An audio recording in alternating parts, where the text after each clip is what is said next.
Hello friend, स्वागत है आपका मेरे यूट्यूब चैनल कहानियों का सफ़र में। आज मैं आपके लिए एक नई कहानी लेकर आई हूँ, बुद्धि की जीत। एक गांव में कुश्ती का आयोजन हुआ था। दूर दूर के सभी गांवों से बड़े बड़े पहलवान आए हुए थे। सभी पहलवान हट्टे कट्टे थे। पहलवानों की भीड़ में कालू पहलवान सबसे दमदार था, जिसने आज तक एक भी कुश्ती नहीं हारी थी। कुश्ती का प्रोग्राम चालू हुआ। बारी बारी से सभी पहलवानों के बीच में कुश्ती हुई। कुश्ती के अंतिम पड़ाव में सभी पहलवानों को कालू से भिड़ना होता था, लेकिन कालू के सामने कोई टिक नहीं पाता था। आखिरकार इस कुश्ती प्रतियोगिता का विजेता भी कालू ही रहा। गांव के सरपंच ने कालू का हाथ ऊपर कर उसे विजेता घोषित कर दिया और इनाम की 5 लाख को स्वीकार करने के लिए मंच पर बुलाया। कालू भरी भीड़ में चिल्लाते हुए बोला कि क्या इस भीड़ में कोई ऐसा बंदा है जो मुझे हरा सकता है? अगर मुझसे जीत गया तो ये 5 लाख उसके, और अगर हार गया तो उसको मुझे 1 लाख रुपये देने होंगे। क्या किसी को ये चुनौती मंजूर है? भीड़ के सभी नौजवान एक दूसरे का मुंह देखने लगे। कोई आगे नहीं आया। किसी को आगे ना आता देख कालू हंसने लगा।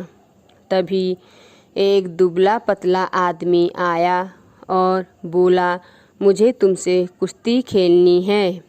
दोनों मैदान में उतर गए। सभी लोग कालू के लिए तालियां बजा रहे थे।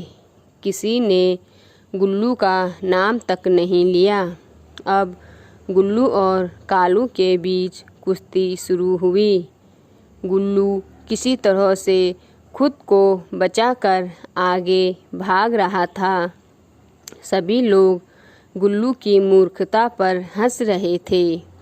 गुल्लू को भी लग रहा था कि उसने अखाड़े के अंदर आकर गलती कर दी है, लेकिन वापस बाहर गया तो उसे 1 लाख देने होंगे।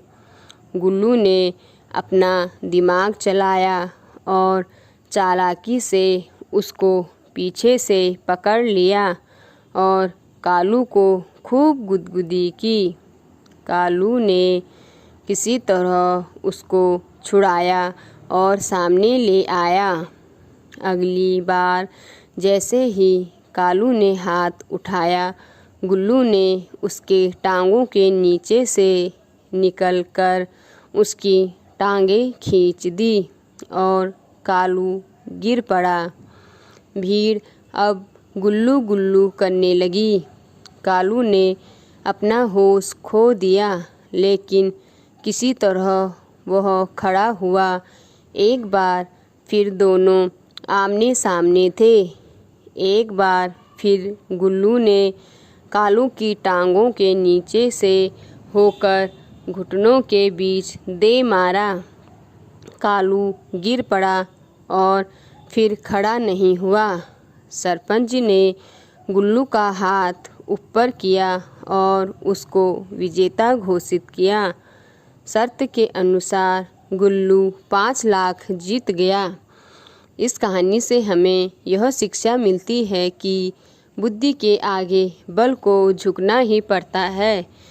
तो दोस्तों, आज की कहानी आपको कैसी लगी मुझे कमेंट करके ज़रूर बताएं, और अगर आपने मेरा चैनल सब्सक्राइब नहीं किया है तो प्लीज़ मेरे चैनल को सब्सक्राइब करें और आगे शेयर करें। धन्यवाद।